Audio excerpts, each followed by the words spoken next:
What I was wondering is, everybody knows that you had a couple of setbacks last year. What interests me is, after all that hard work, the long amateur career, good start as a pro, all that, what does it feel like to be derailed like that? It's pretty devastating. I mean, the first loss was felt more like a blip, you know, just like a bump on the road, and I had an opportunity to put it right straight away. So it wasn't as bad as the second loss, because the second loss was a massive setback for me.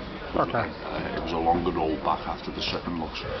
Yeah, it's devastating because you've got high hopes of doing big things, and then all of a sudden they're taken away from you. So you have to rebuild and go away and find yourself, and you know, try and rediscover your appetite again, and a lot of things really. But it's difficult. Any fighter will tell you, but I think shoot on the bounce, the same fighter.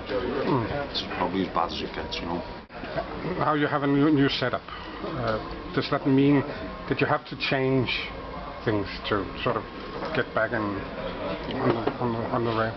Yeah, I think we've changed a few things. I mean, but for me, I think the major problem with what happened to me was the selection of the opponent. We went and looked for the opponent and picked Tony Thompson, and it was the worst choice we could have made as regards to styles. And you know, it's about picking styles who suit you as a fighter when you've got the choice. You know, if it was a man's hated fight where I had to fight Tony Thompson, then yeah. But we went and picked him out of everyone, and well, my management did, and I just got in and you know, went into the fight. But I think that was one of the problems. But I think what happened highlighted where we needed to, you know, change things a little bit, and I think long term, the fact that it's happened is probably going to work in our favour. So, what's the stage right now? You've had a relatively easy first one, and slightly more difficult probably tonight. How quick are things going to happen? Well, I think after this one tonight, I've got a 10-round fight planned in June, and then after that, I'll be fighting someone out of the top 10 in the autumn time in England, hopefully. So, you know, I'll be looking to break back into the top 10 of the heavyweight division before the end of the year. So things are going to happen pretty quickly. I actually talked to Tony Thompson a few years ago, so he interests me because I met him at a Klitschko fight. So what's the thing with him? He's an old guy, but what makes him so difficult? I think for a start, his tall southpaw style, but he's also got a good. I think he's got a good resolve. You know, he's tough and he's tough mentally. Tony Thompson, he's been through a lot of things as a fighter, and you know, he draws on that experience when he's in fights. I mean, a lot of people would have stayed down in the second fight off the right hand I landed, and he got up at 9 and managed to. You know, I didn't finish the job, and he managed to get through that. So I think he's a lot better than people give him credit for it that way. About yourself as a boxer, now, obviously you're a tall guy. Yeah. But other than that, what's your strengths, and what do you have to work on? Well, for me, I mean, a lot of my strengths haven't been seen in my fights because my fights haven't lasted very long either way. I mean, people haven't got to see my skill set. You know, I can do anything. I can do anything that any other boxer can do. You know, throw any punch in the ball. I do have to work on a lot of things like a lot of boxers do, and you know, that's something that we do in the gym. Work on using my jab more, working on defence.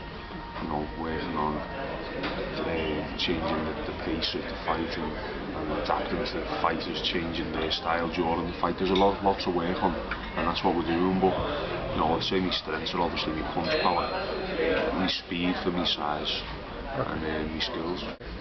You had a long amateur career, and sometimes that's an advantage, and sometimes it's a problem doing this transition as a pro. How much of a transition has it been for you? I felt like the transition was pretty smooth for me. I mean, I was British and Commonwealth champion of the 13 fight, and my 13th fight I was British and Commonwealth champion, and at that point, you know, even Vladimir Klitschko was talking about me as a potential opponent, and I only had 13 fights, so I think that's a good transition from amateur to professional. I think if you fight at the level I did as an amateur, you know, it's not, you won't have any problems as a pro until you step up to world level, which is what I found. You know, I think domestically, and you know, it's not going to be much of an issue because of the standard of opponent you've faced as an amateur. You know, you just take it all on your stride. Okay. But is it a matter of pacing yourself differently? Yeah, it's just getting, well, with us as well, we done 2-minute rounds, so we had to get used to the 3-minute rounds. It's a matter of pacing yourself differently, yeah. But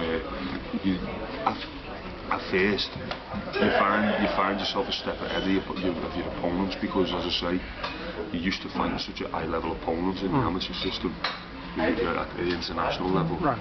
And then all of a sudden you're fighting so-called journeymen, and you know, you can see what they're going to do a mile away. So it's probably the training that's harder more, you know, the longer rounds, the longer sessions, the sparring with top fighters, you know, and it's about looking to sit down on your punches more instead of point picking, and that's something I done well, obviously, because of the knockout percentage I carry. So yeah, I've enjoyed the transition.